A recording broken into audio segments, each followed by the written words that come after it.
5 keys to bringing out the best in your people by creating an awesome work culture. By the end of this video, you're going to have 5 keys that you can go and implement so that you can build a work culture that people love to work at and that really helps to bring out the best in them.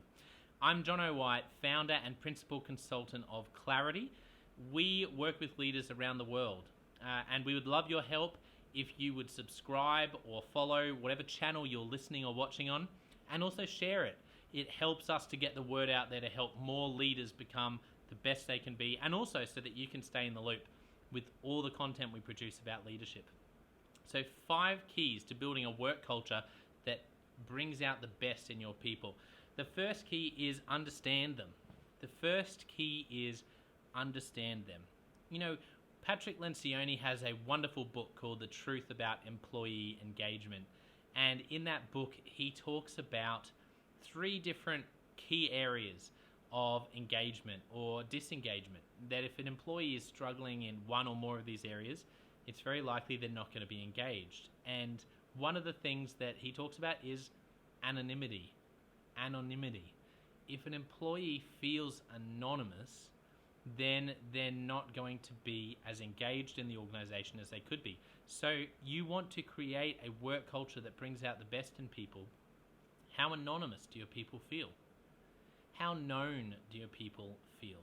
Now, if you're the CEO and you have 200 employees, that doesn't mean you need to know everything about everyone, but it means you need to create a culture where everyone is known by someone and by some people.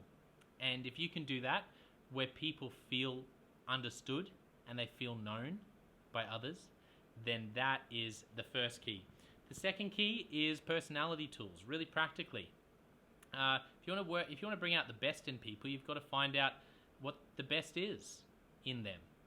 And you might need to also loosen your grip on where people are sitting in your organization, because there's a chance that if you have them in this square hole and or in this round hole and they're a square peg, that it's actually not the best fit for them.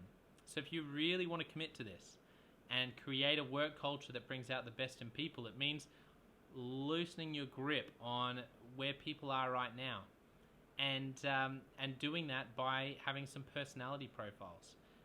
There's a few that I highly recommend. DISC is great. DISC behavior profiling, all about how you make decisions. And when I do that with teams, there are aha moments and light bulbs going off everywhere, because people, once again, coming back to the first key, they understand each other better. StrengthsFinder is one of my favorites. StrengthsFinder is a fantastic tool because it really highlights the top 5 strengths, of Judy compared to the top 5 strengths of John. And you want your teams and you want your culture to be a place where you can bring out the best in both John and Judy, so that they can actually work really well together and be complementary to each other. And one of the best ways to work out what that best is StrengthsFinder. A couple of others that I'll mention. The Enneagram is a fantastic tool. If you haven't come across that, I highly recommend it. Very deep dive. And also another tool that I'm using a lot right now is the Working Genius by the Table Group by Patrick Lencioni. A fantastic tool. There's 6 different working geniuses, and I can't speak highly enough of it. It's just brilliant. And it helps you understand what the best is in the people that you want to bring out. So understand your people. Do they feel known? Do they feel anonymous? You want to use things like personality profiles to really help to draw out and understand what the best is in terms of the people you have.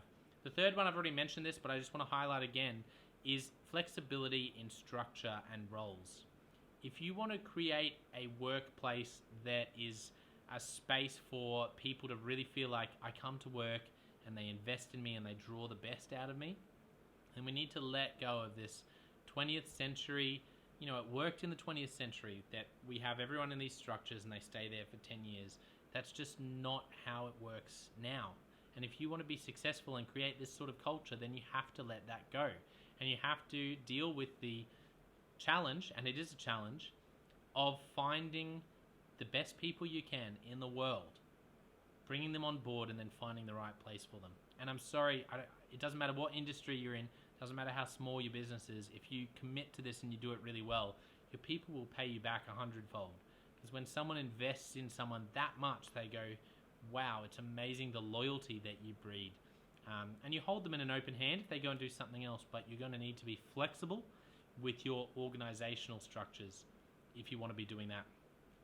Okay, the fourth key to creating a work culture that brings out the best in people is to start an internal coaching culture. Coaching is so powerful, and the reason I recommend coaching and not mentoring in this case, I'm a big fan of mentoring, but when you're talking internal, coaching's powerful because you don't need to be an expert to be able to coach. You don't need to be older or further along to be able to coach. You don't need to have experience to be able to coach in terms of what you're talking about. What you need to have is a framework for coaching and the ability to listen. And hey, that actually gets a lot of people stuck because good listening is really hard work. But if you can create a coaching culture, and I've got a client I'm working with at the moment who's doing this, and he's doing an awesome job, and I've been really impressed by how this culture of coaching is the ideas that he has and the research he's done in the UK. It's fantastic, and this is so powerful because you want to empower your people. Well, empower them. Sure, they might be in this role over here, but if you can teach them to coach, and if you can teach the person next to them or that person in another department to coach them, it's like you're just pouring kerosene on the little flames of potential everywhere in your organization. Because whether you get a coach like me or you're a coach yourself, no matter how much effort you can put into it, at the end of the day, there's only so much we can do, and it's quite heavy, it's resource intensive, and there's a place for that at executive team board for specific developing leaders if you have a really big PD budget. But for most organizations, it's at least to do as well is to have an internal coaching culture.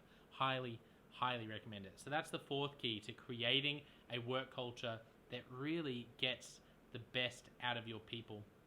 And the fifth one is measurables, KPIs. And I am a big fan of it's escaped me right now in terms of what it's called, but it's a book around the 12 weeks, basically the 12-week year, I think it's called. And the 12-week year is fantastic because it talks about planning as if you're doing an annual plan, but you're actually doing it over 12 weeks. There's actually, that's very profound in and of itself, but let's put that to the side. But what I want to mention to you is this idea. I think it's in that book, but also it's in the Traction series. I'm a big fan of Traction as well. They're doing great work.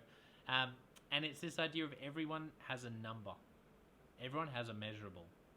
And the example they give in Traction is a receptionist having the number 2 for how many times the phone rings before it gets answered.